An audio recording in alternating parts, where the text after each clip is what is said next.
চেরাগে জান শরীফ পীর ও মুর্শিদ রহেনুমা কালান্দার বাবা জাহাঙ্গীর বা ইমান আল সুরেশ্বরী রচিত মারেফতের গোপন কথা নামক বই হতে ষষ্ঠদশ পরিচ্ছেদ পাঠ করছি। দর্শনের ব্যাপকতা ভিত্তিক আলোচনা। কবরে যাবার আগে মানুষের শেষ কান্নাটির নাম কি তুমি জানো? সঙ্গীত তার নাম, কারণ সব কিছু এলোমেলো চিন্তার বাঁধনে সঙ্গীত উপহার দেয় একটু বিশ্রাম, একটু জিজ্ঞাসার আড়ালে বেদনায় মিশ্রিত বুক হালকা করার চোখের জল, না হয় একটি দীর্ঘ নিঃশ্বাস। আমার কলমের দাগগুলো কারো মনে দাগ না কাটুক, কারণ যুক্তি ও অভিজ্ঞতা আপনাকে উপহার দেবে ন্যায়ের আইন, কিন্তু প্রেম ও সত্য দিতে পারবে না। চোখ খুলে দেখা এবং চোখ বুজে দেখা, এই দুটো দেখাকে আমরা ভাগ করে নেই, কারণ খোলা চোখে দেখার নাম বাস্তব এবং চোখ বুজে দেখার নাম স্বপ্ন বা কল্পনা। বাস্তবকে বলি সত্য এবং স্বপ্নকে বলি অবাস্তব বা মিথ্যে। দর্শন কিন্তু একটি, নাম দিলাম দুটি। অনেকটা সঙ্গীতের সুরের মতো। শ্রবণ কিন্তু একটি, নাম দিলাম দুটি। একটি কান দিয়ে শোনা, অপরটি হৃদয় দিয়ে শোনা। বেদনা কিন্তু একটি, নাম দিলাম দুটি। চোখ দিয়ে জল পড়ার বেদনা একটি, আর অপরটি হলো অন্তরের ভেতর তুষের আগুন জ্বলার মতো বোবা বেদনা। একটি দেখা যায়, অপরটি দেখা যায় না। আর্ট কিন্তু একটি, নাম দিলাম দুটি। সাদা চোখে আর্টের এক ভাব, আর হৃদয়ের অনুভূতিতে এক ভাব। তবে কি প্রত্যেকটিরই বাহির এবং ভেতর আছে? তবে কি চোখের দেখাটা বাহির এবং চোখ বুজে দেখাটা ভেতর? তবে কি আমি দেখি না, আমার চোখ দেখে? চোখ হলো লাইটের বাল্বের মতো। বাল্ব ফিউজ তথা অন্ধ হলে আলোকিত হবে না, আলোর ফোকাস বেরোবে না। চোখ ফিউজ তথা অন্ধ হলে দেহেতে জীবন থাকলেও দেখা যাবে না। চোখ এবং জীবন উভয়টি ঠিক থাকলে দর্শন হয়। মৃত্যু একটি অবস্থা বা পরিবেশ, এক রূপ হতে অন্য রূপ ধারণ করে এই মৃত্যুর মাধ্যমে। মৃত্যু বলতে কিছুই নেই তথা নন এক্সিস্টেন্স নয়। মৃত্যু বলতে কোনো কিছু একদমই নেই হয়ে যাওয়া বোঝায় না। একদম নেই কোনো কিছুই হয় না, হতেই পারে না। এটা বিজ্ঞানের এই পর্যন্ত জ্ঞান সাধনার যে ফল, তারই সিদ্ধান্ত। তবে শত কিংবা হাজার বছর পর আবার কি রায় বা সিদ্ধান্ত বিজ্ঞান দেবে, না এই সিদ্ধান্তই বলবৎ থাকবে, তা আমি জানি না। কারণ এরই মধ্যে কোনো কোনো বিষয়ের ওপর যে পূর্ব সিদ্ধান্ত ছিল, উহা কোনো কোনো ক্ষেত্রে আংশিক আবার সম্পূর্ণ বদল হয়ে গেছে। জ্ঞান রাজ্যে এখানেই সব জ্ঞানের শেষ, এক উন্মাদ ছাড়া কেউ বলতে পারে না। এক কথায় মৃত্যু হলো পরিবর্তন। মানুষ প্রথমে একটি সদ্যোজাত শিশু, ইহা একটি বিশেষ রূপ বা অবস্থা। 12 বছর পর সম্পূর্ণ আর এক রূপ, কারণ এখন সেই সদ্যোজাত শিশুটি হাঁটতে পারে, দৌড়াতে পারে এবং কথা বলতে পারে। আমরা বলতে পারি যে সদ্যোজাত শিশুটির মৃত্যু হয়েছে তথা পরিবর্তন হয়েছে এবং বালক রূপ ধারণ করেছে। এরকম ভাবে একটা ধরা বাঁধা গতিতে রূপ বদলাতেই থাকবে। অবশেষে একসময় সেই বালকটি বৃদ্ধের রূপ ধারণ করবে। এ আবার আরেক রূপ। বালক রূপের এখানে হয়েছে মৃত্যু তথা পরিবর্তন। বৃদ্ধরূপ হতে সেই সদ্যোজাত শিশুটির আত্মা যখন বিদায় নিল তথা মৃত্যু হলো, তখন আর প্রাণটিকে দেখতে পাই না। আমরা কেবল এতদিন মাটির দেহটারই পরিবর্তন দেখে আসছি। ছোট থেকে কেমন করে আস্তে আস্তে বড় হলো, তারপর বুড়ো হলো, শুধু এই পরিবর্তনটাই দেখে এসেছি। প্রাণহীন দেহ আর চলতে পারে না এবং তখনই বুঝতে পারি যে দেহটাই আসল বা মূল নয়। মূল যেটা এতদিন ছিল উহা আর নেই, উহা দেহ ছেড়ে চলে গেছে। দেহটির মাপ 3.5 হাত পেলাম, কিন্তু যাহা দেহ ছেড়ে পালিয়ে গেছে উহা কয় হাত? উহার মাপ কত? তবে কি উহা মাপের বাইরে? উহা কোথায় চলে গেল? এই প্রশ্নটির যে উত্তর, উহার নাম অজ্ঞেয়বাদ। দেহের যাহা মূল, যাকে আমরা আত্মা বলি, সেই মূলটি কিন্তু দেহতে দৃশ্যমান থাকা অবস্থায়ও চিনতে পারিনি যে উহা কি। দেহতে বিরাজ করা অবস্থায় যেহেতু চিনতে পারিনি, সেই হেতু দৃশ্যমান জগতেও উহা ছিল সম্পূর্ণ অজ্ঞেয়। দেহ ছেড়ে অদৃশ্যমান জগতে বিচরণ করাটা তো স্বাভাবিকভাবেই অজ্ঞেয়বাদ। কিন্তু দেহের মধ্যে বিরাজ করে দৃশ্যমান জগতেও তাকে চিনতে পারলাম না, তথা সেই অজ্ঞেয়বাদের অপবাদই রয়ে গেল। তাহলে অজ্ঞেয়বাদ বলে যে এত বাহাদুরি করছি, সেই জ্ঞেয়বাদ বলে কি কিছু রইল? তাহলে কি জ্ঞেয়বাদ কথাটাই আমাদের কাছে অজ্ঞেয়বাদ তথা স্বপ্নের মতোই মনে হয় না? যে আমিকে নিয়ে এত হুড়োহুড়ি, এত সাজ সাজ রব, এত বানানো বিধান, সেই আমিটাই কিনা রয়ে গেল অজ্ঞেয়বাদের অন্ধকারে। এমনকি এই দৃশ্যমান জগতে আমারই বিচরণ হচ্ছে বলে বিশ্বাস করি। তবে কি বিশ্বাসটারই নাম কুসংস্কার নয়? তবে সংস্কার কাকে বলবো? অবিশ্বাস। অবিশ্বাসের আরেক নাম কি স্বপ্ন নয়? তবে কি দৃশ্যমান জগতে বিচরণ করাটাও স্বপ্ন আর অবিশ্বাস? তবে বাস্তব কোনটি? তবে কি অসীমের একটি কার্যের অবস্থার মধ্যেই স্বপ্নের সৃষ্টি হয়? তবে কি অসীমের একটি কার্যের কারণে অবস্থার মধ্যেই বাস্তবের সৃষ্টি হয়? আমিটাই যেহেতু সকল অবস্থাতেই অজ্ঞেয়বাদের কলঙ্ক বহন করে চলছে, সেই আমিটাকে চিনবার জানবার জন্য যে সকল মহাপুরুষ আমাকে দেবে প্রয়োগ পদ্ধতি তথা অ্যাপ্লাইড নলেজ, তারা পৃথিবী গ্রহের যে কোনো দূরত্বের মধ্যে যে অবস্থাতেই থাকুক না কেন, উহা আমাকে গ্রহণ করতেই হবে।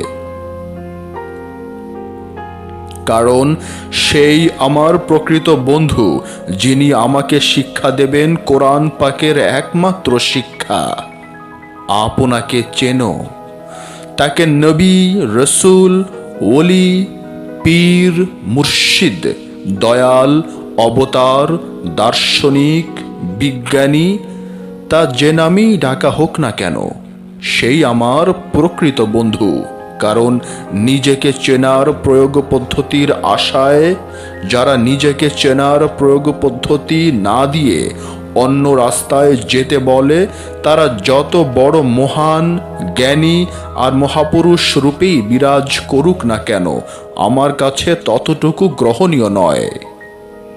আমার ক্ষুদ্র বুদ্ধির নিরপেক্ষ চিন্তায় সবচাইতে সুন্দরতম নিজেকে চেনার প্রয়োগ পদ্ধতি যার মধ্যে পাওয়া যায়, তার নাম হযরত মুহাম্মদ আলাইহিস সালাতু ওয়াস সালাম। কিন্তু আফসোস, অবিকৃত কোরআন পাকের এত বিকৃত আর মন গড়া নোংরা জাতিভেদের ব্যাখ্যায় স্তূপীকৃত কাগজের আবর্জনায় মানিক ছাই চাপা পড়ে গেছে। সেই সদ্যজাত শিশুরূপের মধ্যে যে আমি তথা আত্মা একদিন এসেছিল, এখন সে কোথায় গেল? সে এবার কি রূপ ধারণ করবে? এবার সে কোথায় থাকবে?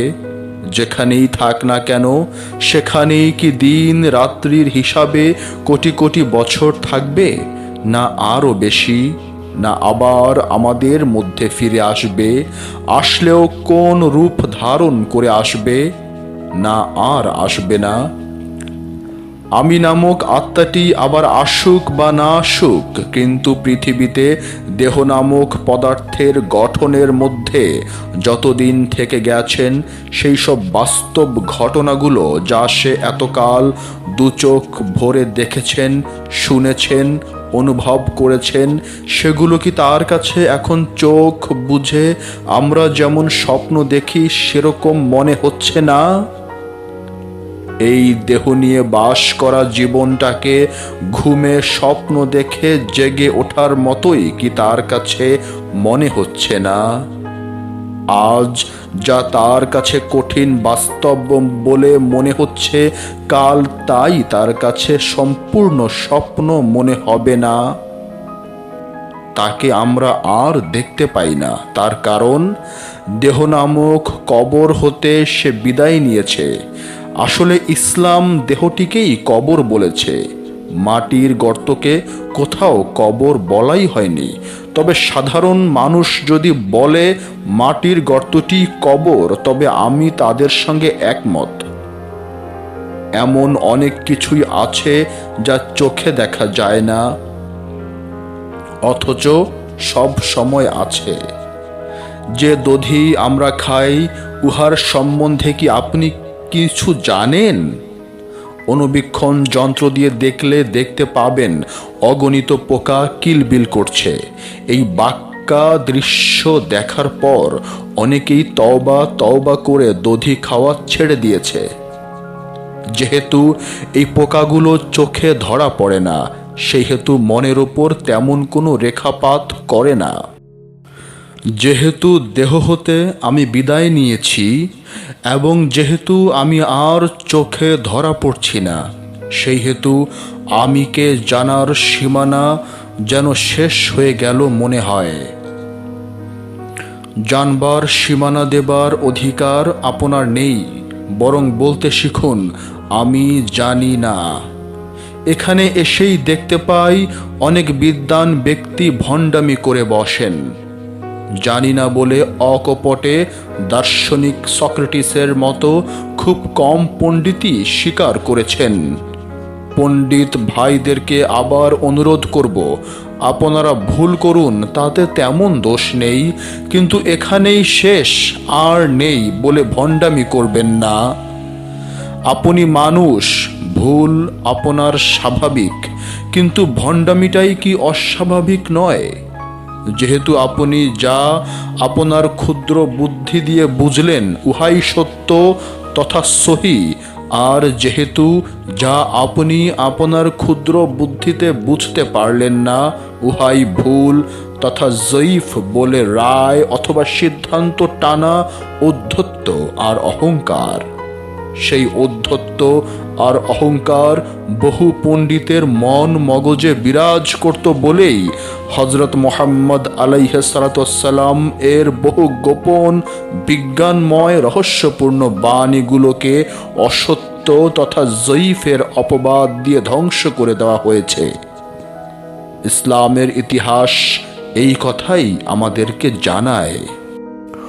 অনুবীক্ষণ যন্ত্রে দই এর রূপ অসংখ্য প্রকার, একটি কিলবিল করার ভাগাড় যেখানে দেখতে পাচ্ছেন, সেখানে যন্ত্র ছাড়া খালি চোখে কি একটি পোকাও আপনি দেখতে পাবেন? তবে কি পোকা টোকা নেই বলে সীমানা দিয়ে ফেলার অধিকার আপনার আছে? তাহলে ইহা স্পষ্ট বোঝা যাচ্ছে যে চোখে না দেখার বাইরেও অনেক রহস্য আছে। অতি সাধারণ আরেকটি উপমা দিচ্ছি। যেমন ধরুন, বেতারের কথা ও গান ইথারে ভেসে বেড়ায়, অথচ আপনি রেডিও নামক যন্ত্র ছাড়া সেই কথা, সেই গানের সুর শুনতেই পান না। ইথারে ভাষা কথা ও গানের সুর বিশেষ একটি মাধ্যম ছাড়া শোনা যায় না, অথচ কত দেশের কত কথা ও গানের সুর আপনারই অতি নিকটে ভেসে বেড়ায়। যন্ত্রের মাধ্যমে যখন কথাগুলো শব্দ করে আপনার কানের পর্দায় ধরা দেয়, তখনই বিশ্বাস করেন। যিনি কানে একেবারেই শুনতে পান না, তিনি কি আমাদেরকে মিথ্যুক বলবেন? যেহেতু সে কিছুই শোনে না, সেহেতু কেহই শুনতে পায় না বলে যদি সিদ্ধান্ত টেনে ফেলে, তবে আমরা কি সেই বধিরের জ্ঞানের বহর দেখে হাসব না? আমাদের হাসি দেখে বধির যদি বলে, যেহেতু আমি শুনতে পাই না কিছুই, সেই হেতু কি করে বিশ্বাস করব যে তোমরাও শুনতে পাও? তোমরা শুনতে পাও বলে যে বিশ্বাস করতে বলো, উহা যদি আন্তরিকতা না হয়ে হঠকারিতা হয়? সসীম কি করে অসীমের রহস্য বুঝবে? মানুষ কি করে আল্লাহর রহস্য বুঝবে? দেহের ভেতর বিরাজিত আমি কি করে অনন্ত আমির রহস্য বুঝবে? এই কথাগুলির মধ্যেও কি ভেটো প্রয়োগ করছি না? উদ্ধত্তের সীমানায় দেয়াল দিয়ে ফেলছি না? একটি দেহের মধ্যে যে একটি আমি আছে, সেই আমিটার নাম রেখেছেন পিতামাতা অথবা অন্য যে কেউ, যাতে সেই বিশেষ নামটি ধরে ডাকলে একটি দেহের একটি আমি বুঝতে পারে যে তাকেই ডাকা হয়েছে। আসলে কি সেই বিশেষ নামটাই আমি? অন্যান্য কোটি কোটি ভিন্ন ভিন্ন দেহেতে যে ভিন্ন ভিন্ন আমি বাস করছে, সেই আমিগুলি কি একটি আমেরই প্রকাশ, না ভিন্ন ভিন্ন আমির ভিন্ন ভিন্ন প্রকাশ? এক একটি ভিন্ন ভিন্ন আমি নামক আখের মধ্যে কি একই মিষ্টি আমিরই প্রকাশ?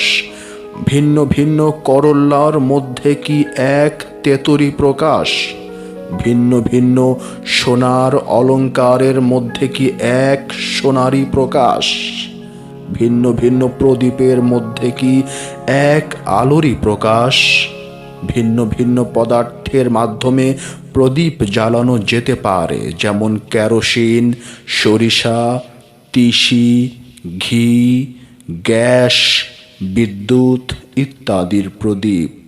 কিন্তু ভিন্ন ভিন্ন পদার্থের দ্বারাও যে প্রদীপ ভিন্ন ভিন্ন শক্তির একটি সীমিত মাত্রায় আলো ছড়ায়, উহা কি এক আলোরই প্রকাশ?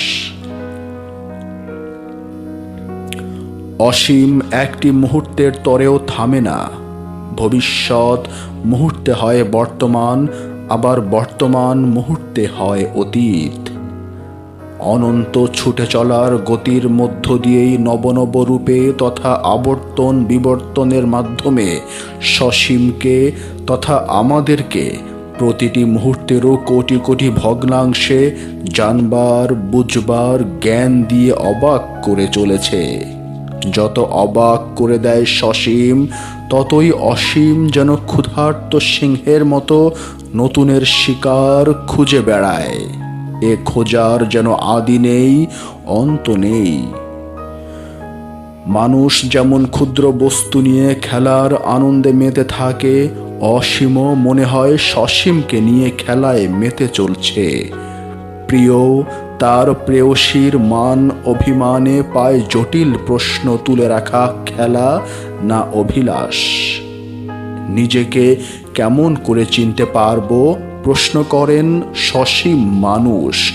অসীমের উপদেশ মোহাম্মদের প্রয়োগ পদ্ধতি অনুসরণ করলে নিজেকে চিনতে পারবে। সসীমের প্রশ্ন, মোহাম্মদের প্রয়োগ পদ্ধতি অনুসরণ ছাড়া কি নিজেকে চেনার কোনো পথ নেই? অসীমের উত্তর, মোহাম্মদ বলতে তুমি কি বোঝো? মোহাম্মদ কি একটি নামের সীমায় বাঁধা? মোহাম্মদ অর্থ হলো প্রশংসিত। ঈসা, মূসা, ইব্রাহিমের নাম না জানা 2,24,000 অবতার সবাই তৌহিদের মধ্যে লীন হয়ে আছেন। আপন প্রকাশের যে ধারা, সেই ধারাতে আমি আবরণী তথা পর্দা গ্রহণ করি। নিজেকে প্রকাশ করতে গিয়ে যেন পর্দাহীন হয়ে না পড়ি।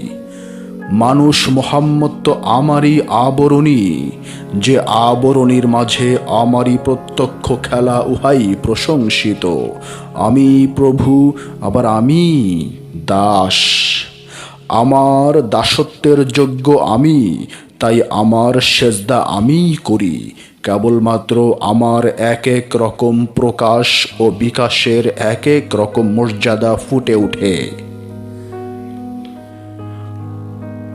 অনেকের কাছে নিজের পরিচয় জ্ঞানের অনুশীলনটাই একটা হেয়ালি ভাব, যার দরুন মূল বিষয়টা বাদ দিয়ে ধর্ম পালনের নাম দিয়ে কতগুলো কষ্টকর আনুষ্ঠানিক ক্রিয়া করে চলছি। মূল না থাকলে ইহা হয় মূল্যহীন, কিন্তু অদূর ভবিষ্যতে এর সত্যতা এই বিজ্ঞানের মাধ্যমেই প্রমাণিত হতে পারে বলে আশা করি।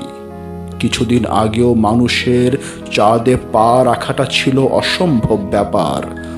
অদূর ভবিষ্যতে আরো কত রহস্যের পর্দা খুলে যেতে পারে যা আমরা ভাবতেও পারি না। পুনর্জন্মের কথাই কি প্রমাণ হবে, না অন্য কিছু অদেখা সত্য? পুনর্জন্মের মাধ্যমে কি আত্মা পরমাত্মায় লীন হবে, না আত্মা অগ্নি নামক কোনো গরম পদার্থের দ্বারা শোধন করে বেহেস্ত নামক পরিবেশ তথা এনভায়রনমেন্ট অথবা স্থানে তথা রিলমে ঢুকিয়ে দেবে? আমি জানি না। সত্য ও মিথ্যা, ন্যায় ও অন্যায়, ভালো ও মন্দ, সুন্দর এবং অসুন্দর, স্বপ্ন এবং বাস্তব, এই শব্দগুলো অসীমের অবিরাম গতিতে ছুটে চলার মধ্য দিয়ে বিভিন্ন সময়ের, বিভিন্ন পরিবেশের, বিভিন্ন কার্যের, বিভিন্ন কারণের সমষ্টি ছাড়া আর কিছুই নয় কিনা? ভাই বোন অসীমের একটি বিশেষ পরিবেশের উপর ভিত্তি করে এবং বিশেষ কার্যের কারণেই বিবাহ বন্ধনে আবদ্ধ হতো কিনা আমি জানি না। 5 ভাই মিলে একটি মেয়েকে বিবাহ করা অথবা একটি যুবক অনেকগুলো বিবাহ করা অথবা বিবাহ ছাড়াই অবাধ যৌন মিলন কি একটি বিশেষ পরিবেশের উপর ভিত্তি করে একটি কার্যের বিশেষ কারণ কিনা আমি জানি না। কাঁচা মাংস, ফলমূল খাওয়া, পাথরের অস্ত্র ব্যবহার, গুহায় বাস করা, রোগের কাছে অসহায় হওয়া, সূর্যের রূপ দেখে দেব দেবীর আসনে বসানো ইত্যাদি কি অসীমের একটি পরিবেশের এক একটি কার্যের এক একটি কারণ ছিল কিনা আমি জানি না। পৃথিবী গ্রহটার মাটি আর পানিকে শত শত খণ্ডে ভাগ করে দেশ আর সাগর নাম দিয়ে আইনের নামে সরকার তৈরি করে একটি দেশের সঙ্গে আরেকটি দেশের যুদ্ধ বাঁধিয়ে মানুষ মানুষকে খুন করে খুন করার পুরাতন অস্ত্র হতে আধুনিকতম পদ্ধতি শিখে অস্ত্র বিক্রি করে পুঁজি বাড়ানো, অন্যকে দরিদ্রতার জোয়াল কাঁধে তুলে দিয়ে সভ্য আর অসভ্যের দেয়াল দাঁড় করিয়ে অসীম এক একটি কার্যের এক একটি কেবল কারণই দেখিয়ে চলছে কিনা আমি জানি না। পৃথিবীটাই যদি কোনোদিন একটি দেশ হয়, একটি সরকার অথবা সরকার ছাড়াই সাম্য বিরাজ করে এবং মানুষের কাছে যদি পৃথিবীটাই তার জন্মভূমি হয়, পৃথিবীর মানুষগুলোই তার ভাই এবং এই পৃথিবীর মানুষগুলোর ভালো করাটাই তার ধর্ম হয়, তবে সেদিন সামন্তবাদ, পুঁজিবাদ, সাম্রাজ্যবাদ, সম্প্রসারণবাদ, মানুষকে জঙ্গলি বানাবার কমিউনিজম ইত্যাদি ইজমগুলো কি ভবিষ্যৎ বংশধরদের কাছে স্বপ্নের মতো মনে হবে না?